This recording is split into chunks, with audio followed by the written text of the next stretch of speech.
Hi friends. இன்னைக்கு ப்ரொமோவில் அர்ச்சனா வந்து கத்துன video நம்ம பார்த்தோம். கத்துன ஒரு கிளிப்பிங்ஸ் பார்த்தோம்.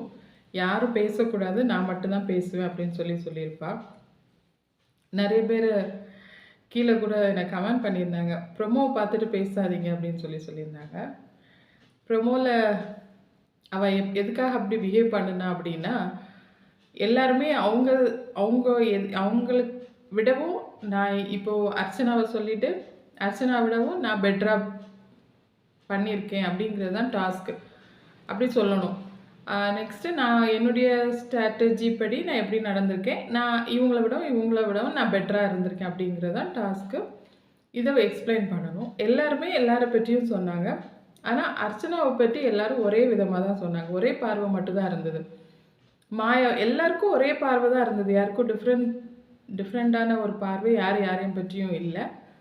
ஆனால் மெயினாக நம்மளுக்கு தேவையானது ப்ரொமோவில் வந்து அர்ச்சனா ஏன் கத்துனா அப்படின்னா, அர்ச்சனாவை பற்றி சொன்ன எல்லாருமே ஒரே மாதிரி சொன்னாங்க.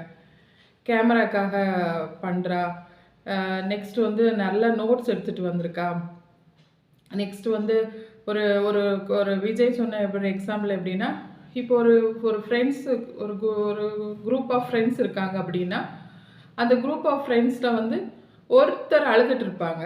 இப்போ ஒருத்தர் வந்து தப்பு செய்கிறாங்க, அப்போ மற்ற 6 பேரும் கத்துறாங்க, அப்போ அழுதுட்டு இருக்காங்க அப்படின்னா, அந்த தப்பு செய்தவங்க தான் அழுதுட்டு இருப்பாங்க. அப்போ அந்த 6 பேரும் அவங்கள ஏன் தப்பு செய்த அப்படின்னு சொல்லி கேட்பாங்களாம்.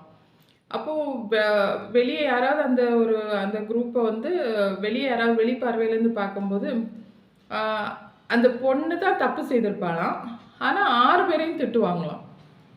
இதுதான் அர்ச்சனா பண்ணுற கேம் அப்படின்னு சொல்லி விஜய் சொல்லியிருந்தார். அதே மாதிரி தான் இப்போ அர்ச்சனா பண்ணுறதெல்லாம் அவளே ஒரு ஒரு ஒரு இஷ்யூவை அவளே க்ரியேட் பண்ணிப்பா. நெக்ஸ்ட்டு அவளே அந்த இஷ்யூவை க்ரியேட் பண்ணுறதுனால அதுக்கான ஆன்சரும் அவளே கொடுத்துருவா. அப்போது அவள் இப்போ ஒரு பர்சனை வச்சு தான் ஒரு பிரச்சனை உருவாக்குறா. அப்போ அந்த பிரச்சனையை அவளே ஒரு ஆன்சர், அவளே ஒரு கொஸ்டின் க்ரியேட் பண்ணுறா, அவளே ஆன்சரும் க்ரியேட் பண்ணிடுறா அப்படின்னு சொல்கிறாங்க. அப்போ அந்த தனிப்பட்ட நபர் வந்து பாதிக்கப்படுறாங்க அப்படிங்கிறத எல்லாருடைய வியூ. அவள் வந்து எது சின்ன ஒரு விஷயம் சொன்னாலும் பெரிய ஒரு பிரச்சனையை எடுத்து பண்ணுறா, அவ்வளோ ஃபோக்கஸ் பண்ண ட்ரை பண்ணுறா. நெக்ஸ்ட்டு ஏதாவது ஒரு தப்பு பண்ணிட்டா அது தப்பு பண்ணலை அப்படிங்கிறத எக்ஸ்பிளைன் பண்ணுறதுக்காக அவள் சொன்னதே திரும்ப திரும்ப சொல்லிகிட்டே இருப்பாள். இப்போது விஜய்கிட்டையா இருக்கட்டும், யார்கிட்டையா இருக்கட்டும், ஏதாவது ஒரு விஷயம் நாங்களாம் ஒன் ஹவரில் ஒன் டைம் ஒரு விஷயத்த நாங்கள் பேசுனோன்னா திரும்ப அந்த டாப்பிக்கை பற்றி பேச மாட்டோம். ஆனால் அர்ச்சனா வந்து 1 ஹவரில் 4 டைம்ஸ் அதை பற்றி பேசுவாள்.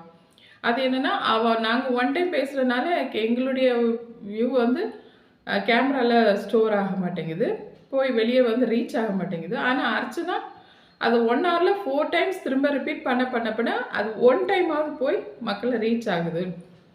இதுக்காக தான் வெளியே எப்படி அவளை எப்படி இப்போ வந்து மக்களை மேனிப்புலேட் பண்ணி வச்சுருக்கா. எப்படின்னா அவளை எப்படி மக்கள் திங்க் பண்ணணும் அப்படிங்கிறத அவளே சொல்லி கொடுத்துட்றா. நீங்கள் என்ன இப்படி தான் திங்க் பண்ணணும், நான் இப்படி தான் நடந்துக்கிறேன்னு திங்க் பண்ணணும் அப்படிங்கிறத அவளே சொல்லி கொடுத்துக்கிறா. இப்படி தான் அங்கே இருந்த அவ்வளோ கண்டஸ்டன்ஸும் அர்ச்சனாவை பற்றி சொன்ன வியூ.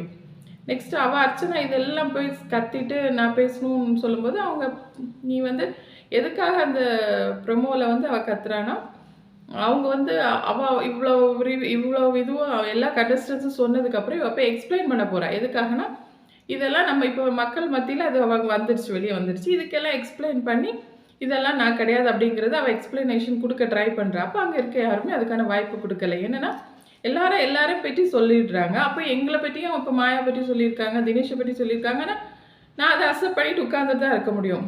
நான் அது வந்து இப்போ இப்படி இல்லை நான் எக்ஸ்பிளைன் பண்ணேன்னா அது டாஸ்க்காகவே வராது. இதுக்காக தான் அவங்க என்ன சொல்கிறாங்கன்னா, உனக்கு மட்டும் அந்த சான்ஸை நாங்கள் கொடுக்க முடியாது. உன்னை பற்றி நான் சொன்னதுக்கு எல்லாத்துக்குமே நீ ஏதாவது ஒரு விதத்தில் ஒரு சொல்யூஷன் சொல்லிவிட்டு மக்களுக்கு அதை வந்து நல்ல விதமாக காட்டிட்டு போயிடுவேன். அந்த சான்ஸை நான் உங்களுக்கு கொடுக்க முடியாது. அப்போ மாயாவும் அதை சொல்கிறேன், அந்த சான்ஸை நாங்கள் உங்களுக்கு கொடுக்க முடியாது, யாருக்கும் நாங்கள் கொடுக்கல, உங்களுக்கும் கொடுக்க முடியாது.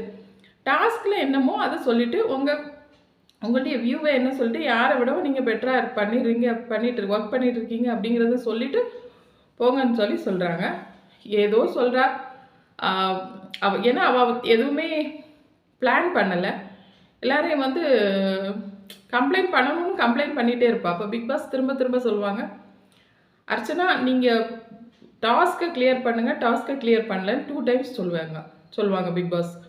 அவள் திரும்ப திரும்ப அடுத்தவங்களை கம்ப்ளைண்ட் பண்ணிகிட்டே இருப்பாளே தவிர, நான் இவங்க இப்படி பண்ணுறாங்க, இவங்கள விட நான் பெட்டராக இருக்கேங்கிறத லாஸ்ட் வரைக்கும் கிளியராக சொல்லியிருக்கவே மாட்டாள்.